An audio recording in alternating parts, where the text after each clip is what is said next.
রাসূলুল্লাহ সাল্লাল্লাহু আলাইহি ওয়াসাল্লাম বলেন, যে ব্যক্তি আমার 40টি হাদিস আমার উম্মতের কাছে পৌঁছাবে তার জন্য আমি কিয়ামতের দিন বিশেষভাবে সুপারিশ করব।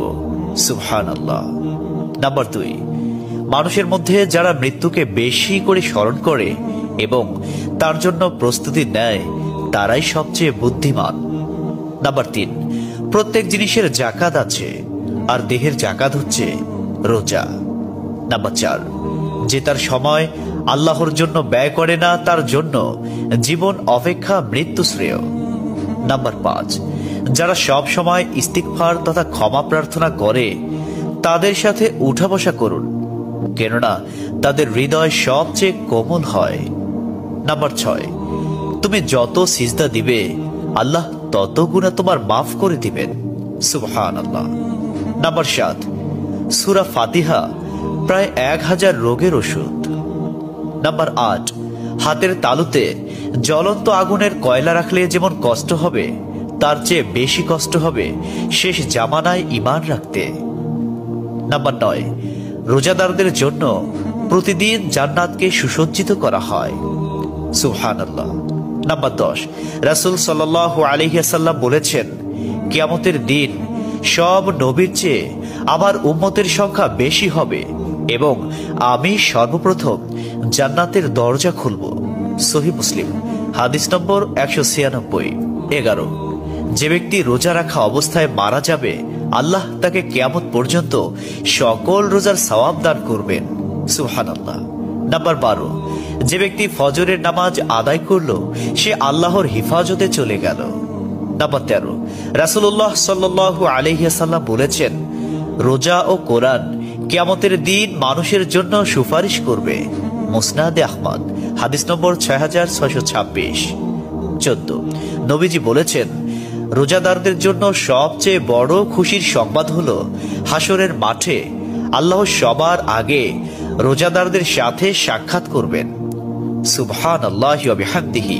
15, যখন রমজান আসে তখন জান্নাতের দরজাসমূহ খুলে দেওয়া হয়।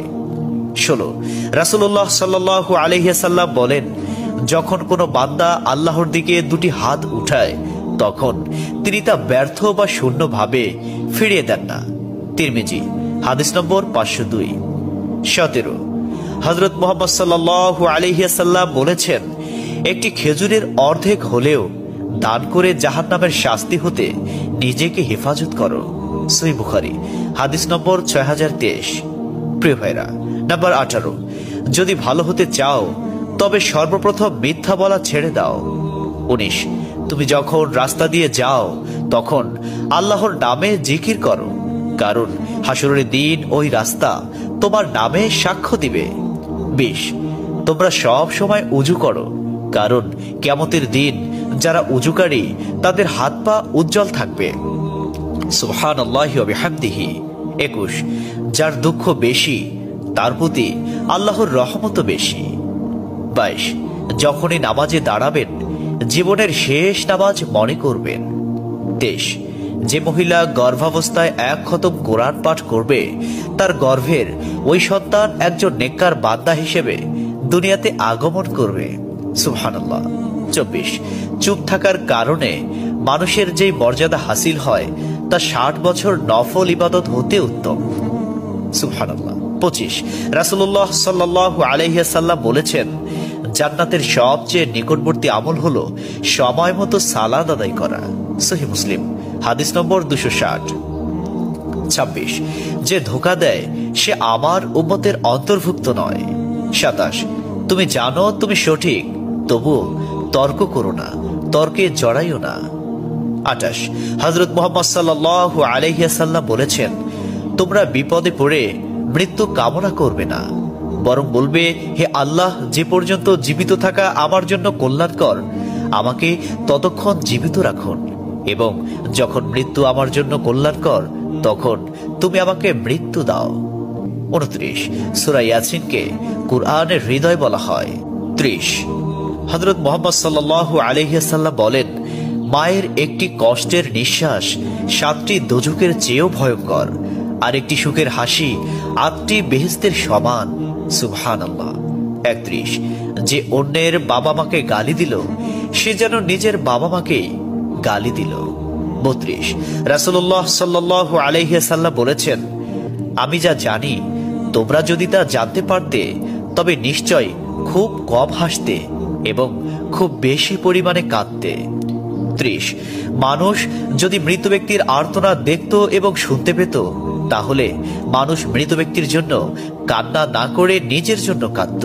34 মহানবী সাল্লাল্লাহু আলাইহি ওয়াসাল্লাম বলেছেন, সূরা ফাতিহা তোমরা ধীরে ধীরে পাঠ করো, কারণ মহান আল্লাহ নিজে তার জবাব দেন। সুবহানাল্লাহ। হাদিস সূত্র মুসলিম 910। 35 রাসূলুল্লাহ সাল্লাল্লাহু আলাইহি ওয়াসাল্লাম বলেছেন, কিয়ামতের দিন যে জিনিসটি মুমিনদের পাল্লায় ভারী হবে সেটি হচ্ছে সুন্দর চরিত্র, আখলাক। আবু দাউদ হাদিস নম্বর 4101। 36 কবরের ভিতরের প্রথম চাপ পৃথিবীর সকল কষ্টকে হার মানিয়ে দেবে। 37 হযরত মুহাম্মদ সাল্লাল্লাহু আলাইহি ওয়াসাল্লাম বলেন, যে ব্যক্তির অন্তরে এক সরিষা দানা পরিমাণ অহংকার থাকবে সে জান্নাতে প্রবেশ করতে পারবে না। সহিহ মুসলিম হাদিস নম্বর 91। 38 কিয়ামতের দিন ওই ব্যক্তির জন্য সুপারিশ করা হবে যে প্রচুর শীত উপেক্ষা করেও ফজরের নামাজ আদায় করল। 39 নিশ্চয় মহান আল্লাহ নম্র, তিনি নম্রতাকে পছন্দ করেন। তিনি নম্র স্বভাবের লোকদেরকে যা দান করেন তা কঠিন স্বভাবের লোকদের দান করেন না। আবু দাউদ হাদিস নম্বর 4807। 40 কবর মানুষকে দিনে 70 বার স্মরণ করে এবং ডাকে।